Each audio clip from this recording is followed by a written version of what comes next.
420, blunt, joint, ganja, kush, dope, pot, weed, Mary Jane. What do all these words have in common? No, it's not the extent of Snoop Dogg's vocabulary, but rather slang terms for marijuana. As some of you might know, marijuana is a Schedule I substance, meaning that the DEA states it has a high potential for abuse, but all of us know that marijuana for medicinal use is legal in 28 states plus DC, and recreational use is legal in 8 states plus DC. And this is a little confusing, so today I'm going to be going over why marijuana is illegal, the benefits of legalization, and alternative uses for cannabis. Now, I'm going to touch point on the opposite side for a few seconds. People who believe that marijuana should be illegal think that it is a gateway drug, but according to the National Institute on Drug Abuse, the majority of marijuana users don't go on to use harder drugs such as heroin or morphine. So saying that marijuana is a gateway drug is like saying alcohol and nicotine are as well, since some people who drink alcohol or smoke cigarettes also do hard drugs. Alright, let's get into why marijuana is illegal. If there's one person to blame for why marijuana is illegal, that person is Harry Anslinger. Anslinger once said, "Reefer makes darkies think they're as good as white men."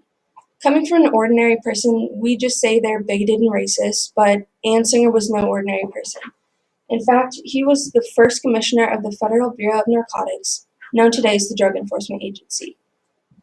When Anslinger was appointed in 1930, the prohibition on alcohol was just beginning to fall apart, and because of this, he wanted to rid the United States of all drugs, especially cannabis.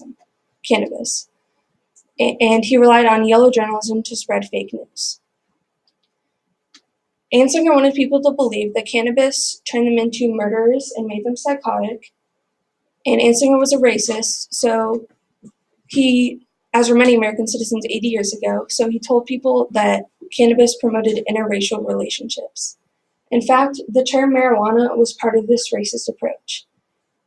Anslinger thought that the word marijuana sounded Mexican and therefore would make the drug more dangerous. Thus, American citizens felt afraid, and Congress passed the Marijuana Tax Act of 1937, which placed a tax on the sale of cannabis. This act was later replaced by the Controlled Substances Act in 1970, which lists marijuana as a Schedule I substance, meaning there's been much controversy about whether or not it should remain a Schedule I substance since there are medicinal uses for it, but the U.S. government states that it is too dangerous to be reduced to a lower level, so it remains on this list next to drugs such as ecstasy and LSD. There are ballot measures in states that have created allowances for medicinal and or recreational use, but those act under state law and have no impact on federal law. The legalization of marijuana would help hundreds of thousands of people.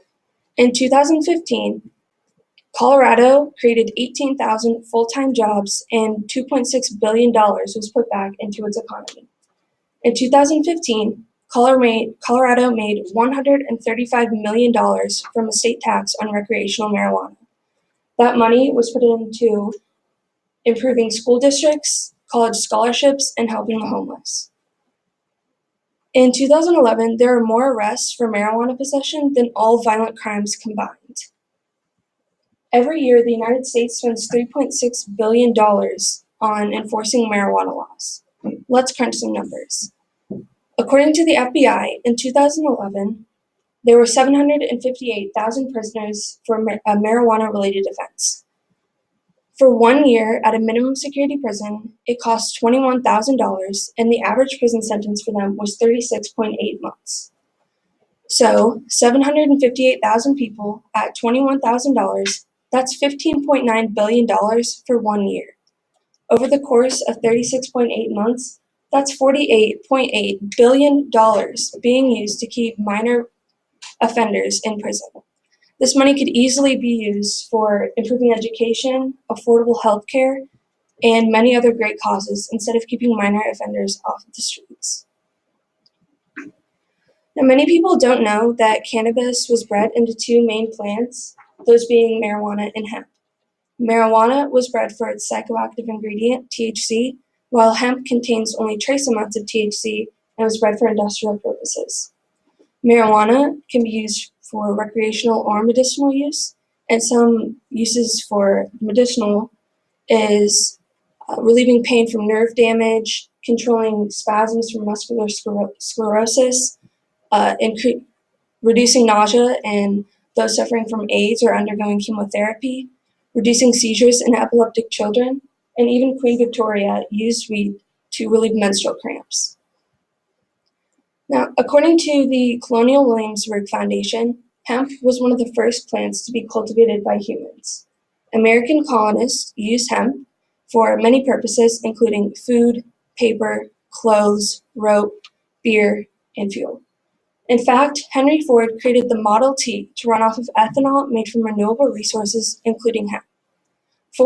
Even Ford knew that the vast economic stuff that could be made by cultivating hemp. So now that we know that marijuana was made illegal because of Harry Anslinger spreading lies, the benefits of legalization, including billions of dollars being put to better use, and alternative uses for cannabis, including chronic illness relief, I hope the next time you hear the word marijuana, you'll think of terms like medicine and economy booster. I'd like to end my speech with a quote from Bill Murray. I find it ironic that the most dangerous thing about weed is getting caught with it. After my speech, I hope you'll agree. Thank you.